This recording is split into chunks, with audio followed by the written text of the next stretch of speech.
Good afternoon, and thanks for attending Cutting Tool Engineering's Lunch and Learn event. I'm Dennis Spate, the owner and publisher of Cutting Tool Engineering. I'll be serving as the moderator of today's half-hour webinar. Before we get going, I want to point out a couple of things about our system that we're going to be using, the GoToWebinar control panel that you see here. And what I want to note that some of the tools that you can use here is the raised hand icon. And this is something that if you're having a problem with audio or visual, you need some kind of technical assistance, just click on that. And my son, the digital developer, is going to help you with any issues you might have as we go through the webinar. Here is where you would find any handouts that are available during today's webinar. Today we have two, the article and the presentation by Unisig CEO Anthony Fettig. This area here is for anyone who wants to submit a question that you might have during the webinar, and you would just click in here and type your question.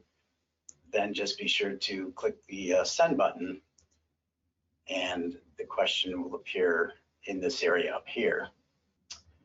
And now on to today's webinar with Unisig. As I mentioned, I'm the moderator and host. Anthony Fettig is the CEO of Unisig. He's going to be your presenter.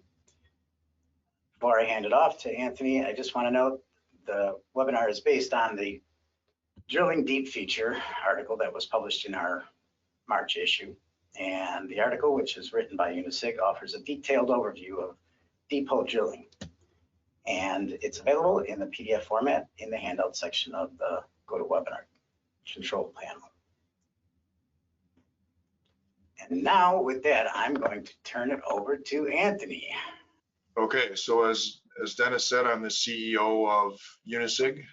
We specialize in deep hole drilling systems. So we manufacture deep hole drilling machines. We automate those machines, and we provide applications on the cutting tools and the deep hole drilling process. So our headquarters is in Menominee Falls, Wisconsin, USA, which is just outside of Milwaukee. And we ship our solutions all over the world. We have a division in Germany that we do sales and service out of Germany, but all the equipment, engineering and support is from the USA. So I'm going to dive right into just a quick summary of deep hole drilling. It's not really meant to be exhaustive, but it'll give you sort of some highlights, and then the questions that got fed to us before this, I think, will probably help clarify it further. So I'll get going. So first thing is, what is a deep hole? So a lot of times we're asked this question, and really we focus on the ratio of the diameter and depth. So for example, if you're drilling a 1-inch diameter hole, 4 inches deep isn't particularly deep. That's a 4-to-1 ratio. Or on the other extreme, if you're drilling a 40 thousandths diameter hole, 4 inches deep, that's a 100-to-1 ratio. So that's a very deep hole. So whenever we're doing an analysis of the hole that the customers ask us to look at, we first of all figure out, where it lies in that range. So this table here shows kind of a range of different depths, but 5-to-1 is pretty easy. 20-to-1, you start to need some specialized tooling through spindle coolant on your machine. When you get into the 100-to-1 or up to 400-to-1, that really requires a deep hole drilling machine that's meant for it. But the shorter holes you can do on machining centers or with a little bit more conventional means.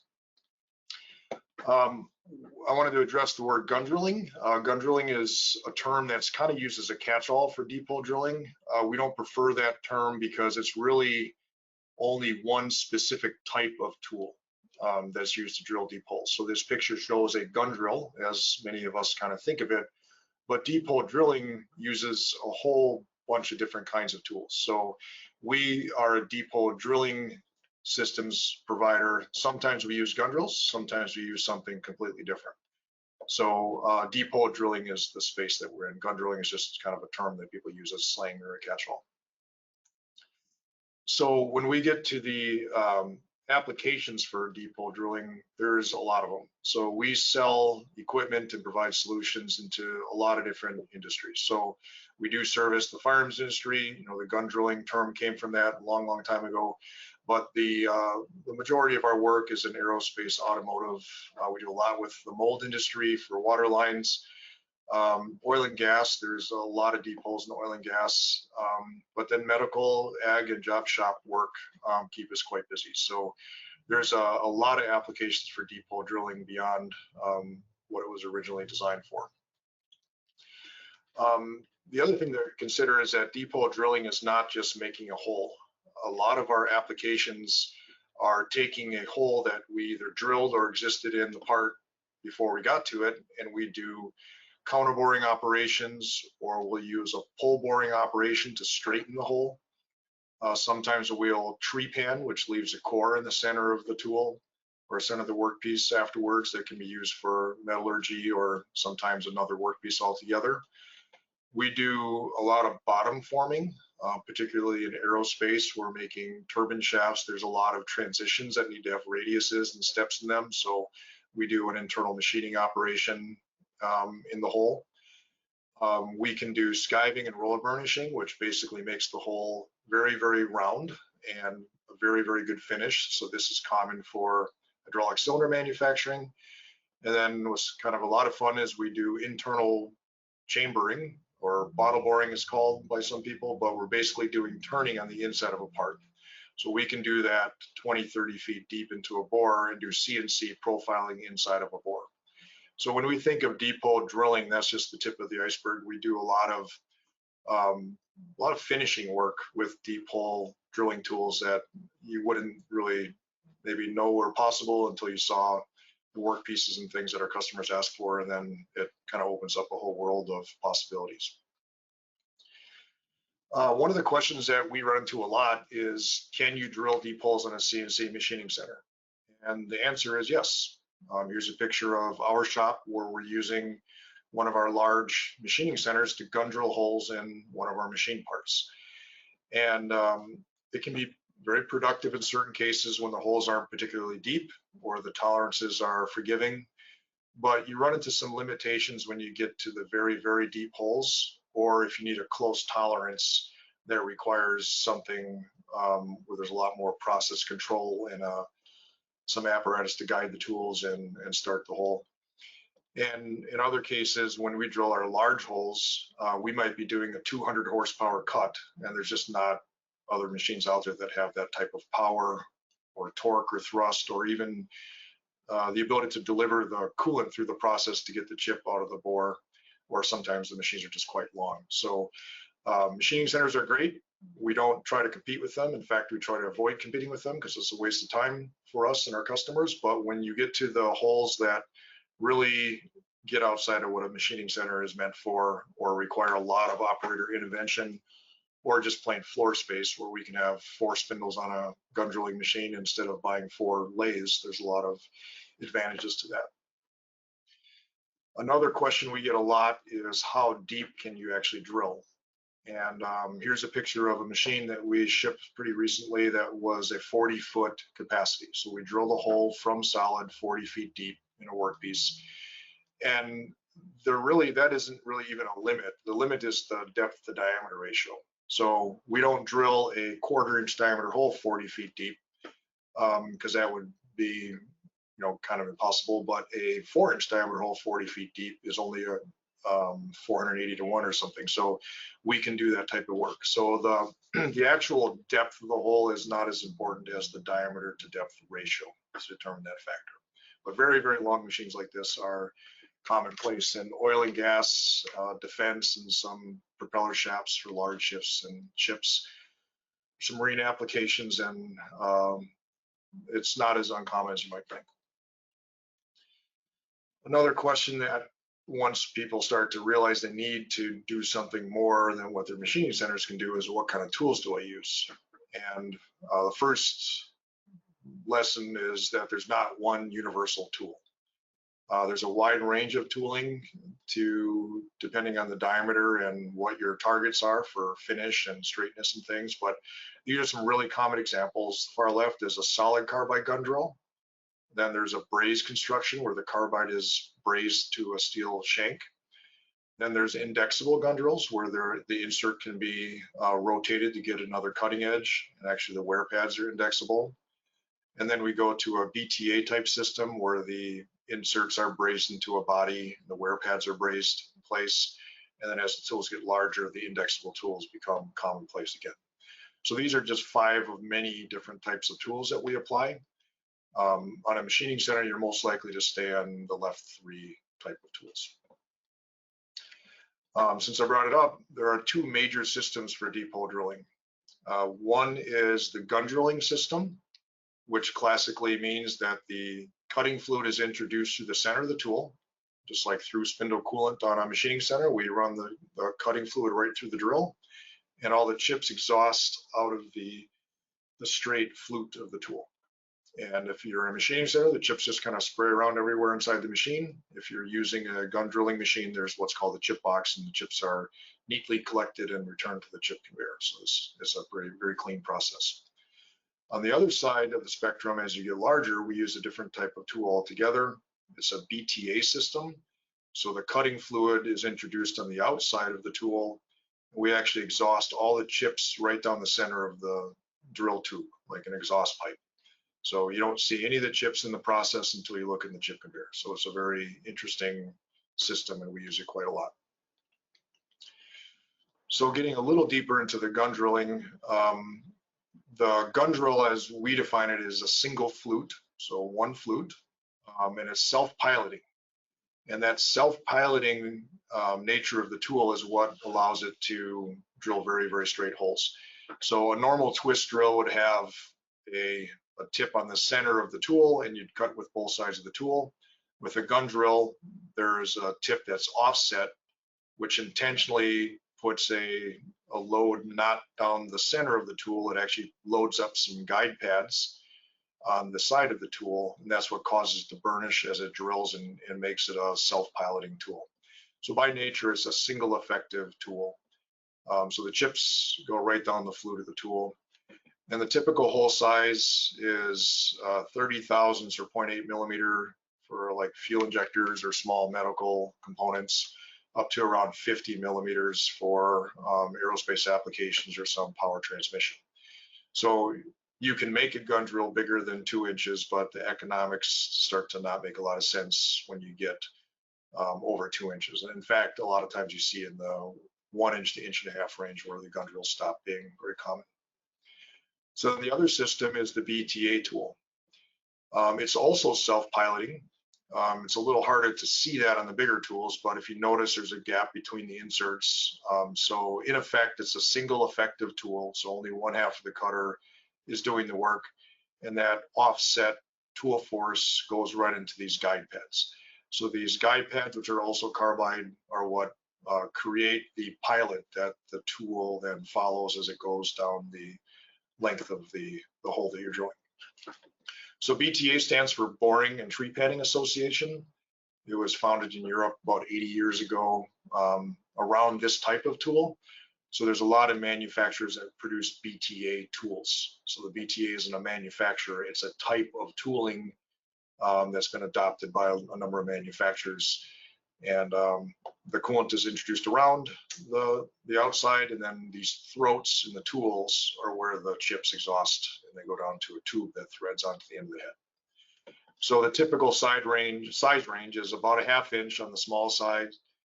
There's one manufacturer that goes down to 8 millimeters, 9 millimeters, and they work okay, but chip control becomes really important. And then they go actually well over 12-inch diameter, but when you're in that 10 to 12-inch range, you oftentimes start to look at counterboring or tree panning just because you're taking a lot of metal out. So BTA is very common practice for us. Hole quality is another question, and that's a loaded question, just like any other metal cutting process. You can have a great finish or a bad finish depending on how your setup is and whether the system is rigid and if you have things really under control, but we publish this in our catalog. But the main thing is that the self-piloting tools do burnish as they drill. So roundness, finish, and diameter tolerance is quite good. Generally better than a twist drill. The straightness is quite good because the tool guides itself. And just about anything on this chart, if you wanted to have an improved finish, there's a type of deep hole drilling tool that would be targeted just to improve the finish. So it's not just about drilling a hole, it's what are your objectives? Do you want to make a lot of holes fast, or do you want to make a few holes very good? And sometimes you can hit all of those objectives with a good plan. When we talk about concentricity, that's mainly drilling down the center of a round part. So if you rotate the tool only, which is common in a machining center, the drill's going to want to drift off center. If you rotate the workpiece, like you would do on a lathe, the concentricity improves. On a dedicated deep hole drilling machine, we often rotate the workpiece and the tool, and that counter rotation, in fact, negates gravity, and you get very, very good concentricity. So a lot of very deep holes will counter rotate to make sure that we control where the drill goes. We get a lot of questions about automation, whether or not automation is possible with deep hole drilling. And the answer is, yeah, we automate a lot of our projects. So either in the machine automation or robotic workpiece handling or robotic tool exchange, we do a lot of automation within the process and also external to the process. So our company is built around automating manufacturing processes, and deep hole drilling is a very good target for reducing the cost and the setup time and things through automation. So that's the end of my prepared slide. So if you have more questions that don't get answered in this webinar, our website's good. It has knowledge base, it has case studies, and you can download catalogs with technical references on deep hole drilling. So I would encourage you to go there and check it out. And we're always adding more technical articles and blog posts and things that might be helpful to people interested in deep hole drilling. So Dennis, that's the end of my presentation. If you want to start lobbing questions, that would be great. Thanks. Thanks. Yeah, I'll take back the control here. So what we'll do now is I think before we go into the questions we already received from registrants prior to this live event, we had someone ask about the longest possible hole for a diameter of 090 in 6061 aluminum. So 0.090 easy would be 40 diameters. So that'd be about 3.6 inches on a deep hole drilling machine. Hard would be 9 inches, which is a 100-to-1 ratio. So the type of material doesn't have a lot of effect on how deep of a hole you can drill. It's primarily the diameter to depth ratio. When you get over 40-to-1 diameters, generally you have to do a lot of things with either external tool support or strategies with multiple tools hitting the same bore. Okay.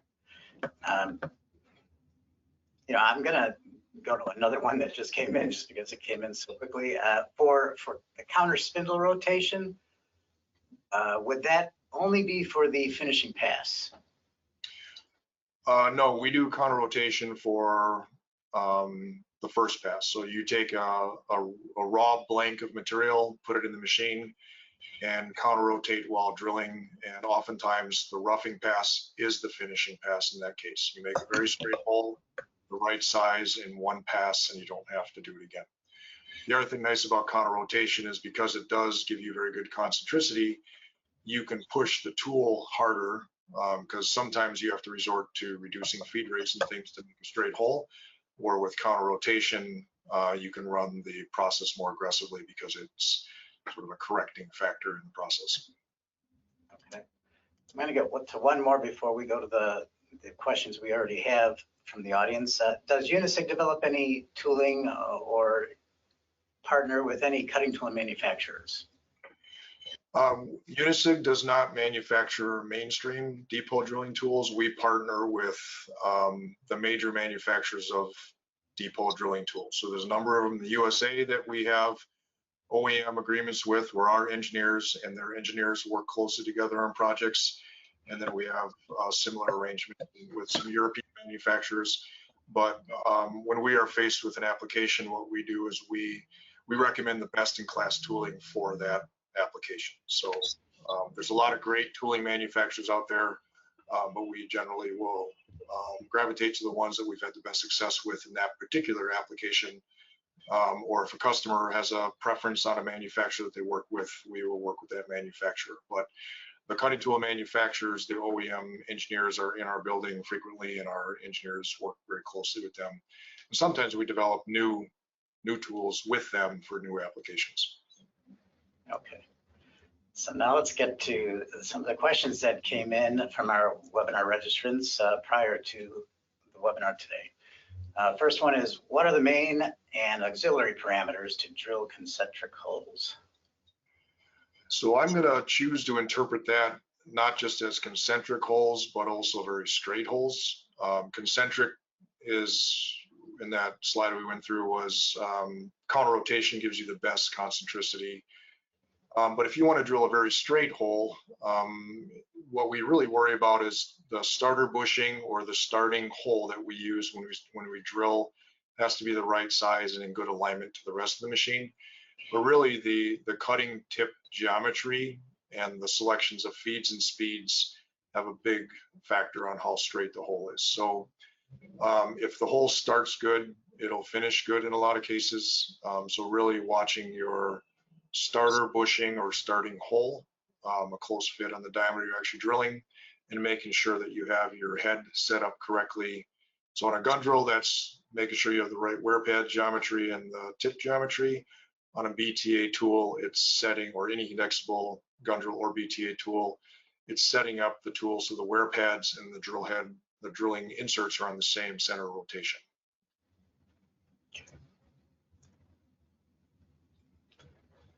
How to obtain the best surface condition? Okay, that's generally feeds and speed selection. If you have the good cutting parameters, the right cutting speed, the right chip load, you generally are going to get a very good finish with gun drilling or BTA drilling, because it's a self-piloting burnishing tool. Things that do affect condition is if the material is very, very soft, sometimes the finish will be worse if you don't feed aggressively enough. If you don't have good chip control, sometimes you'll have issues with chips wrapping around the tool. So using the right cutting geometry and feed rates to get chips under control. But a lot of attention to the filtration system on the cutting fluid, and the right amount of cutting fluid makes a big difference on what your finish can be. Okay. How do you study and design for chip formation? You have to have a little bit of a battle going on chip formation, because successful deep hole drilling means you want to get the chip out of the hole. Because when you're 5 feet down in a hole and you're trying to go a little bit deeper yet, you have to be ejecting the chips correctly. So having short broken chips to get out of the hole is very important. Other times, the best feed and speed combination for diameter control and finish may not give you the best chip formation. So generally what we do is we target our feed and speed parameters to give us a good chip formation, and then we in that same process we experiment with increasing or decreasing feed and speed to see if we can get a better hole quality without losing our chip formation. When we look at when you actually look at the chips, you can tell on BTA tools which chip came from the inner, intermediate, and outer cutting insert, so you can make some judgment calls on what's happening at the head by what the chips look like, the color of the chips. Just like general metal cutting, you can tell if they're the right temperature when they're coming out. Things that you can do to change to force good chip evacuation and formation is the tip geometry and whether you have a chip breaker ground into the insert. So a lot of it's just the selection of the correct cutting tool first and then the correct feeds and speeds after. Yeah, how many design iterations does it take to reach that optimal design solution, I guess? Yeah, so I guess if we have some experience or some ability to predict what's going to happen, if you pick the right kind of cutting tool, then usually in the first hole you can achieve that optimal design. So if you have a good deep hole drilling machine, it should be telling you what's happening while you're drilling, and you can make adjustments on that first hole, measure the hole. If you like the results, then drill another 100 of them. If you don't select the right cutting tool to start with, you may not get an optimal hole. You may be not straight or oversized, or your finish may be poor. So then what we do is we either change the underlying cutting tool that we chose, or we may drill a few more holes and then we sharpen gun drills internally. A lot of our customers do too. And so you can actually read what the tool is telling you by wear patterns in the tool, or you can tell if you're don't have the right feed and speed combination just by what the cutting insert looks like after you're done. But usually it doesn't take very many holes to get it right. How hard or tough or consistent does the material have to be for drilling a good hole? Deep hole drilling is pretty universal. We can drill just about any material. If we're going to demonstrate a machine to a customer, we always grab 4140 heat treat. So 300 Brenell alloy steel. It's hard enough to chip nice, and it's very easy to demonstrate on. If the material consistency coming from like different forging lots or different material lots, normally we'll see chip control being an issue, where you can drill one part, it looks good, at the next hole the chips are real stringy. So the consistency of the material is the bigger factor rather than actually how hard or tough it is, because hardness and toughness just means you have to have the right carbide grade coating and feed and speed setup. The consistency, you have to have a very tolerant chip control strategy, and the worst lots of material, you might have to make adjustments within the heat lots or the different suppliers of the material. But normally we try to make a process that's durable enough that it'll tolerate some variation. But there are times when the machine will just say, hey, we're having problems getting the chip out of the hole. The operator has to step in and do something. Okay. We are getting close to the end, but I want to get us to as many questions as possible. Can tubing be successfully rebored? Yep, we have special tools directly for that. So we skive and burnish DOM tubing to make hydraulic cylinders. So that's a common application where we take about a 1/16 of an inch to an 1/8 inch out of the bore at very, very high feed rates, and they're perfectly round and mirror finish in one pass. So it's just using the tool that's meant for counterboring or reaming as opposed to something that's meant for solid drilling. How to measure concentricity, hole length?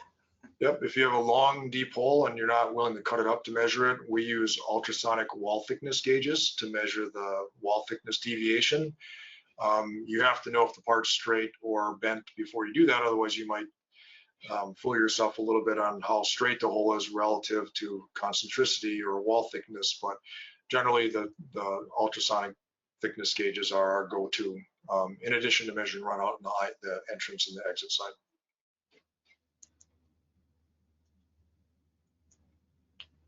So what advice would you have for someone deep hole drilling 0.125 inch diameter holes in aluminum?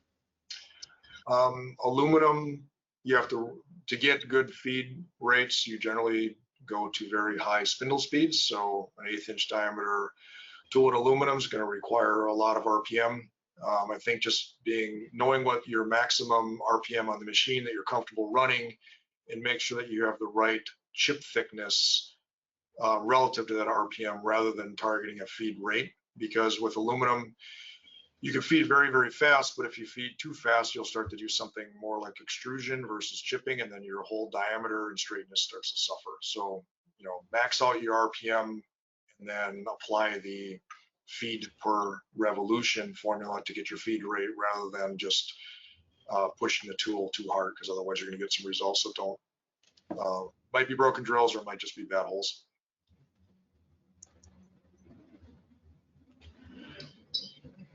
Best way to start a deep hole.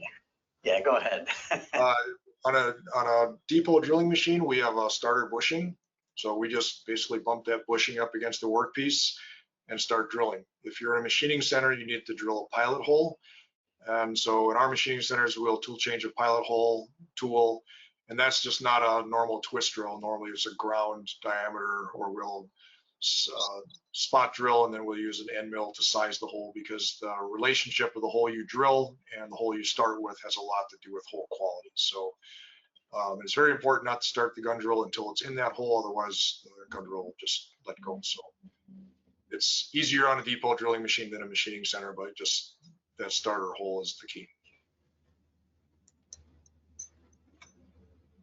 So what is the proper coolant pressure and volume for drilling holes 1/16 to a 1/2 inch in diameter? Volume is actually more important.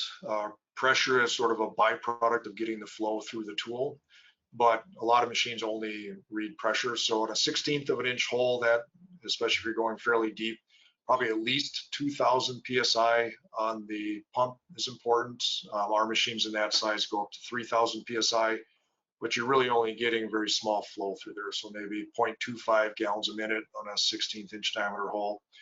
And then the pressure varying from 2,000 to 3,000 PSI.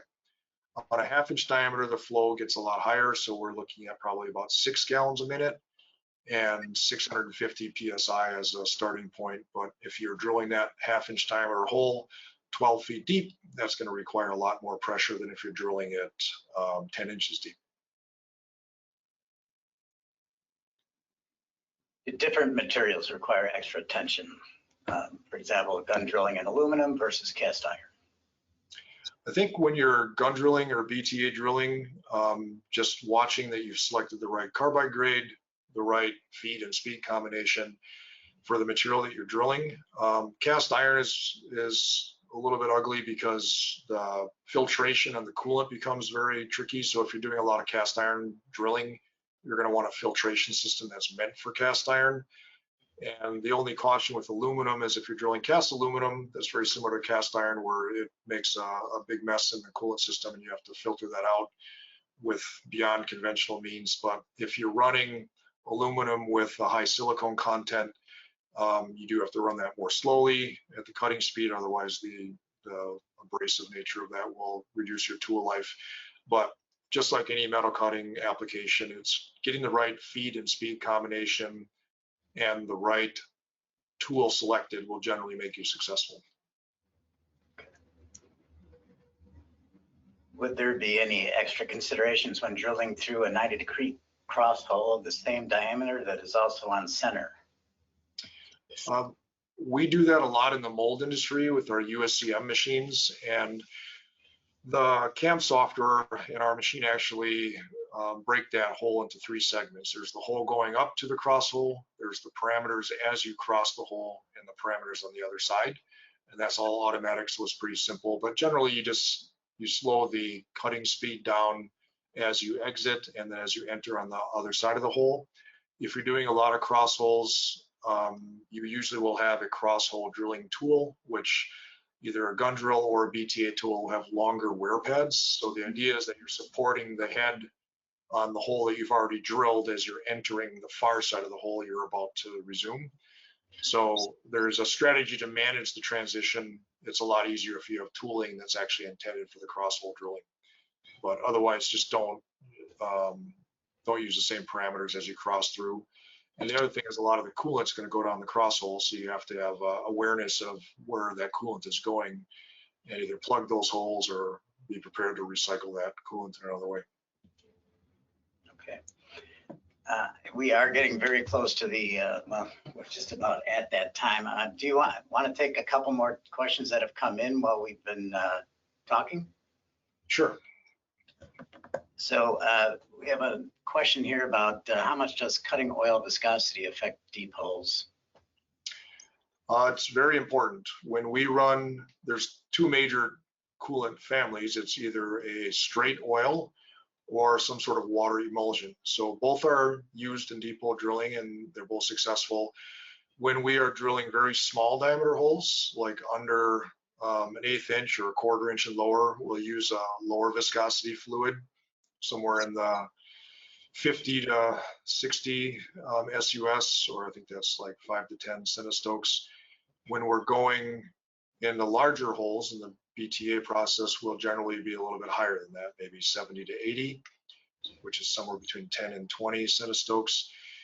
And it generally, you want to have a little bit thicker oil when you're drilling bigger holes. It's better for the cutting zone as far as keeping the lubricant where it needs to go, but also it has an effect of carrying the chip away, because viscosity is the friction of fluid within the fluid. So chip evacuation works well if you have heavier fluid on the bigger tools. On the really small holes, if you have oil that's very thick, in order to get the flow you need to get the chips out of the hole and stay at the cutting tip, you're going to have excessive coolant pressures. So thick oil is not your friend on the small diameters.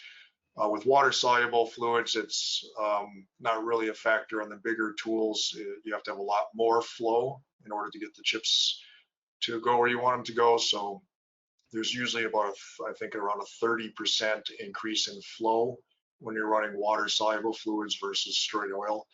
But the viscosity is a factor in our application consideration for sure. Okay, try to do at least one more here. Somebody was asking if you can elaborate when you were talking about the different types of applications for deep hole drilling, skive and roller burnishing. Can you elaborate on your integration and advantage/outcome over older conventional means such as honing? Skiving and roller burnishing and honing are two completely different things. Honing is an abrasive process that creates a hole of a size that you're looking for, whereas skiving and roller burnishing, it's a lot more rapid in the material removal, and it actually creates a very, very round hole. So if the bore is not round to begin with, it's very round afterwards. So honing improves an existing bore, where skiving and burnishing creates a bore of an intended dimension and then improves its finish beyond there. So it's doing a quite different set of operations, and it's very rapid. It's a single pass. The skiving and burnishing tools that we use, we run at 1,000 feet per minute, and the feed rate is about an 1/8 inch per revolution. So you're using a 100 horsepower main spindle, or sometimes even more, and in a single pass, you're basically bore sizing a tube in seconds. So it's a very, very rapid, very high volume targeted process, where honing is more job shop and specialty production. Anthony, I know we're over time and we really probably do need to wrap it up, but I've got an interesting question here. What causes drag lines and how do you prevent them? Drag lines, basically when you're retracting the tool and you see indication of an insert, well, dragging on the bore. What we do oftentimes is our higher end machines, especially the bigger machines, we'll do a spindle orientation and have the outer cutting edge pointed away from gravity as you pull back, so the guide pads are supporting the tool on the way back, not the insert. So that's the number one thing.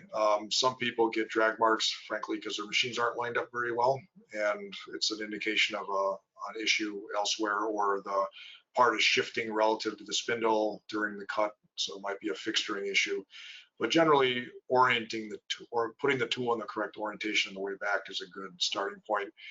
It also may be an indication that you don't have a head set up properly, because if the wear pads and the cutting edge are not on the same center line, because you can actually create two center lines that are not concentric, and the head is actually kind of fighting, like it's trying to crankshaft its way through the part.